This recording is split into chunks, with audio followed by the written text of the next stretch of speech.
दोस्तों नमस्कार। दोस्तों, अमेरिका की गुप्तचर एजेंसी CIA क्या मोदी की हत्या करना चाहती है? आपको बता दें कि जो अभी हाल ही में बिहार के बक्सर से अमन तिवारी नाम का एक व्यक्ति गिरफ्तार किया गया है, उसके अगर सबूतों की बात करें तो उससे ऐसा दिखाई दे रहा है कि CIA मोदी की हत्या करना चाहता। पुलिस के अनुसार अमन तिवारी नाम का यह व्यक्ति यूं तो जो कोलकाता है उसके एयरपोर्ट पे भी नुकसान पहुंचाने के लिए जाना जाता है, लेकिन ताज्जुब की बात यह है कि यह व्यक्ति मेल के जरिए CIA के संपर्क में था। मोटी रकम के लालच में यह मोदी की हत्या के लिए षड्यंत्र में शामिल हुआ, ऐसा अभी तक के पुलिस के सूत्रों ने कहा है। और यह पहली बार नहीं है कि मोदी की हत्या का प्रयास हुआ हो। इसके अलावा भी मैं ऐसी आपको कई घटनाएं बताऊंगा जिससे आपको पता चलेगा कि ये जो अमेरिका की सीक्रेट एजेंसी है, जिसको हमारे भारत में रॉ कहते हैं, ये जो सीक्रेट एजेंसी है ये असल में भाई दुनिया की महाशक्ति हैं। और ये क्या करते हैं, कई देशों का रिजीम चेंज या तो इनकी मर्जी से चलाएं सरकार, और अगर इनकी इच्छा से सरकार नहीं चली, यानी अमेरिका की इच्छा से सरकार कोई नहीं चली, तो ये वहां की सरकार का तख्ता पलट करा देते हैं। प्रधानमंत्री को हटा देंगे, राष्ट्रपति को हटा देंगे, या उसको दुनिया से ही उठा देंगे। और ऐसे अनेक उदाहरण हैं। इन चीजों के कोई सबूत नहीं हुआ करते हैं, लेकिन अब जिस तरह से ये एक्शन हुआ है बिहार में, यहां तो पूरे सबूत भी मिले हैं, क्योंकि इन सबूतों में अब आपको बता दें कि CIA से मेल और मेल के जरिए संपर्क, ये सब चीजें सामने आई है। अब इस मामले में बताया जा रहा है कि मोदी की हत्या के लिए इसने 22 दिन का समय मांगा। पूछताछ में 2 साथियों को भी पकड़ा गया है, और इसमें आपको बता दें कि विस्तृत जानकारी अब जांच के बाद पता चलेगा। लेकिन आपको बताएं कि ये बहुत गंभीर मामला है, और इस गंभीर मामले को अब आप इसी से कनेक्ट करेंगे। अगर 4-5 घटनाएं मैं आपको बताऊंगा तो आपको समझ में आएगा कि आखिरकार मोदी को CIA क्यों हटाना चाहता है। आप देखिए, जब से मोदी सरकार आई है देश के अंदर, तो मोदी जी का एक सूत्री कार्यक्रम है आत्मनिर्भर भारत। दूसरी तरफ उन्होंने अपनी जो विदेश नीति है वो ये तय की है कि हम अपने सभी देशों से मधुर रिश्ते रखेंगे, चाहे वो चीन भी हो, चाहे वो अमेरिका हो, फिर चाहे रूस हो या इजराइल। यहां तक कि यूक्रेन और रूस का युद्ध हुआ तो हमने दोनों देशों में तटस्थ रह करके भूमिका निभाई।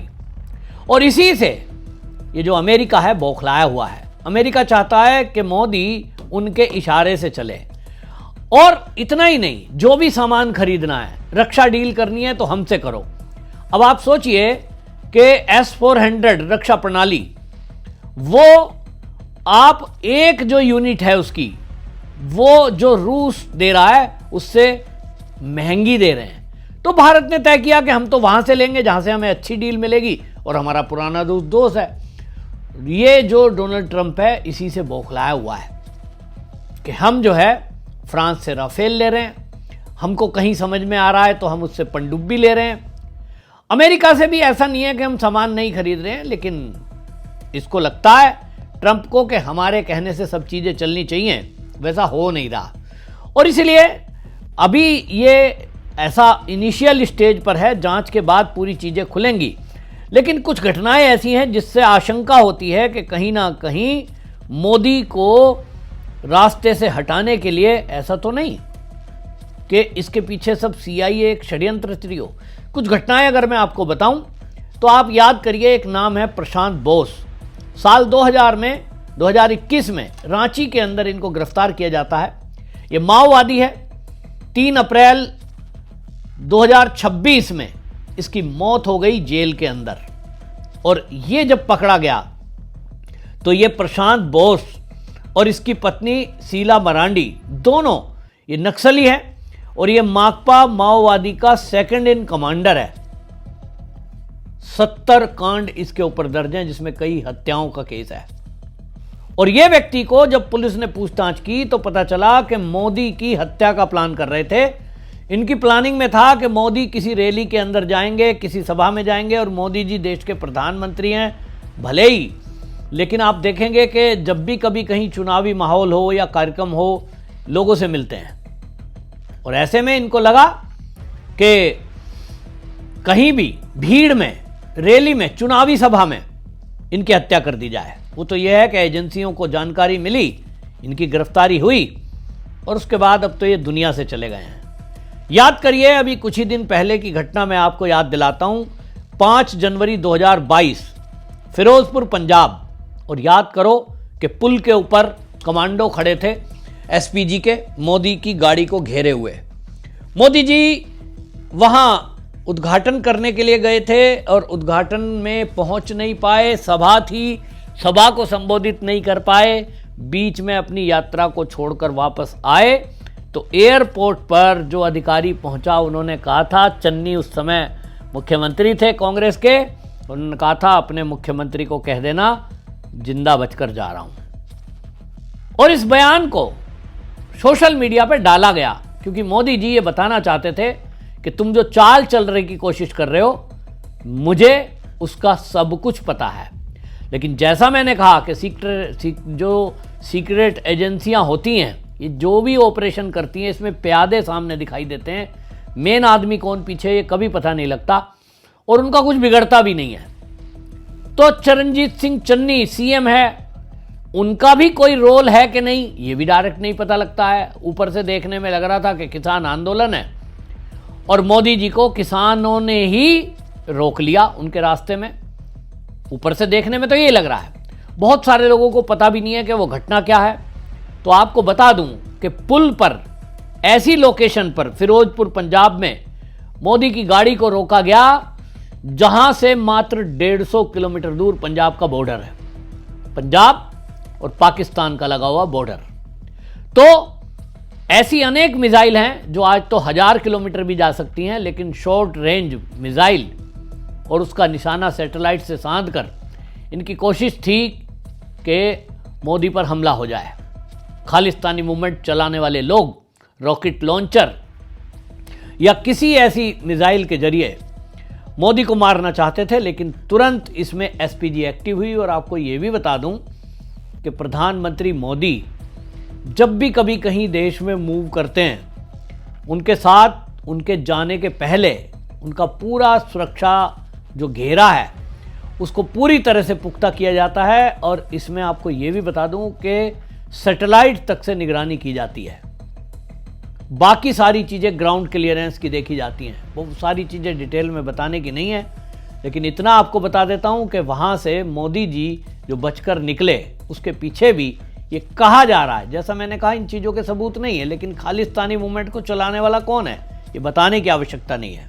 कुछ ही दिनों पहले की एक और घटना है कि मोदी जी चीन में एससीओ समिट में भाग लेने के लिए तियानजिन में गए थे और वहां एक फोटो वहां से आया कि पुतिन के साथ, रूस के राष्ट्रपति के साथ बैठे हुए मोदी जी गाड़ी में बात कर रहे हैं। खबरें जब बाहर आई तो पता चला कि मोदी जी की 45 मिनट तक कार में बातचीत हुई। ऐसी क्या बातचीत थी जो कमरे में नहीं हो सकती थी? ऐसी कौन सी बात थी जो पुतिन और मोदी जी दो देश के हेड हैं, तो अगर मीटिंग उनकी होनी ही थी तो कार में बैठकर बात क्या करनी थी? बाद में जो चीजें खुलकर आई वो चौंकाने वाली थी कि मोदी जी के ऊपर हमला करने की योजना थी और उसके पीछे भी सीआईए का हाथ बताया जा रहा है। लेकिन पुतिन को यह जानकारी मिली थी और इसीलिए अति सुरक्षित उनकी गाड़ी और उसी में मोदी जी को तब तक रखा गया जब तक उनकी सुरक्षा की पुख्ता इंतजाम नहीं हो गया, बल्कि उनको अपनी गाड़ी में लेके गए, ऐसा बताया जा रहा है। क्योंकि आप देखिए इस तरह की घटनाएं हो रही हैं और इसके पीछे मैंने कारण भी बताया। आप याद करिए, आप नेपाल याद करिए, रिजीम चेंज हुआ, बांग्लादेश याद करिए, रिजीम चेंज हुआ, और पाकिस्तान में देखिए इमरान खान जो अब वो जेल के अंदर बंद है, रिजीम चेंज हुआ। और ये दुनिया में अभी जो ईरान पे हमले हो रहे हैं वो काहे के हो रहे हैं कि भाई आप हमसे डील करो हमारे हिसाब से, वरना तो जिसकी मर्जी आएगी हम जिस पर बम गिराएंगे और मारेंगे। ये एक हैंकड़ी, एक दादागिरी ये दिखाई जो दे रही है, ये कई जगह ओपनली इस तरह से वार करते हैं, जहां ओपनली नहीं कर सकते वहां झुक कर वार करते हैं, और जहां छुपकर इनके एजेंट नहीं वार कर सकते तो ये अपने एजेंट डेवलप करते हैं। भारत के अंदर भी कई ऐसे गद्दार हैं और राजनीति में भी हो सकते हैं जिनका अभी खुलासा होगा।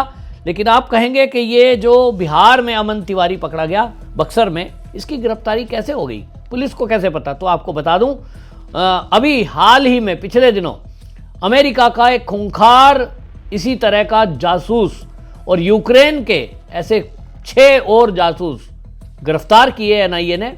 और जब उनको 3rd डिग्री दिया गया तो उनसे जो जानकारियां निकलकर सामने आई हैं, ये सब उसी का नतीजा है कि भारत के अलग अलग कोने में भारत के विरुद्ध षड्यंत्र रचने वाले पकड़े जा रहे हैं। और इसी में जब ये पता चला कि CIA के जरिए भारत में ऐसे कई लोगों से संपर्क किया गया और उनको तैयार किया जा रहा है, क्योंकि अब इनको लगता है कि यदि किसी को पकड़ा जाएगा, ऐसे आदमी को कि जो क्रिमिनल है या राजनीति से लगा हुआ है, तो अब इन्होंने हिंदुओं को टारगेट बनाया कि पैसे का लालच दो और इसी तरह से कुछ तैयारी करो।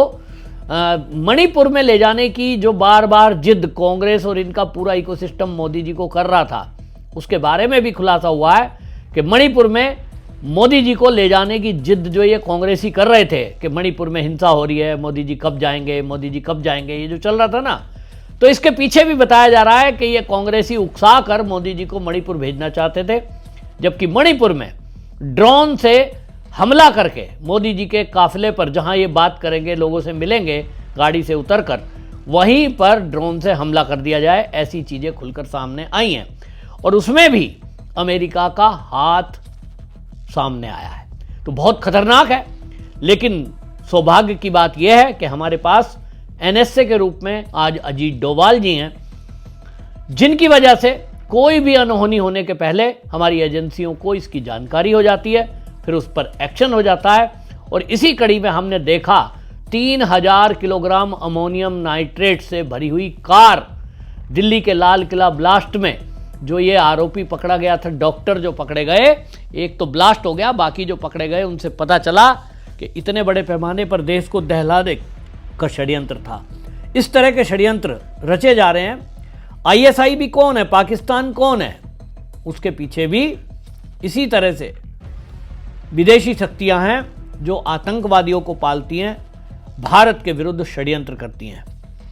और इसीलिए मैं आपसे एक आग्रह करना चाहता हूं कि यदि लगता है आपको कि मोदी जी इस देश के लिए बहुत ज़रूरी हैं, मोदी जी के चलते 2014 से लेकर और आज तक देश ने रिकॉर्ड तरक्की की है, ऐतिहासिक तरक्की की है, आपको लगता है कि यह अध्यात्म को, हिंदुत्व को, सनातन को आगे बढ़ाने के लिए मोदी जी ने जो काम किए हैं, आपने कभी देखा है माथे पर त्रिपुंड, गले में रुद्राक्ष की माला, धोती पहना हुआ एक व्यक्ति मंदिरों में जाता हुआ? ये इतिहास में मैंने तो अपने जीवन में नहीं देखा कभी कि कोई प्रधानमंत्री इस तरह गया हो। यानी सनातन को बढ़ावा देने वाला मोदी, योग को बढ़ावा देने वाला मोदी, ये बाकी दुनिया के लोगों की आंखों में खटक रहा है। आपको लगता है कि मोदी जी शतायु हो, यानी 100 साल जिएं और इस देश की राजनीति में तब तक रहें जब तक हमारा देश दुनिया की महाशक्ति न बन जाए? तो मोदी जी के नाम भगवान से प्रार्थना करिए, बेशक 5 ही मिनट, और जरूर एक धूप बत्ती अगरबत्ती ईश्वर को समर्पित कीजिए कि मोदी जी की उम्र लंबी हो और वो हमारे देश की इसी तरह तरक्की, उन्नति और रक्षा करते रहें। आपकी क्या राय? कमेंट लिखें, वीडियो शेयर करें। वंदे मातरम।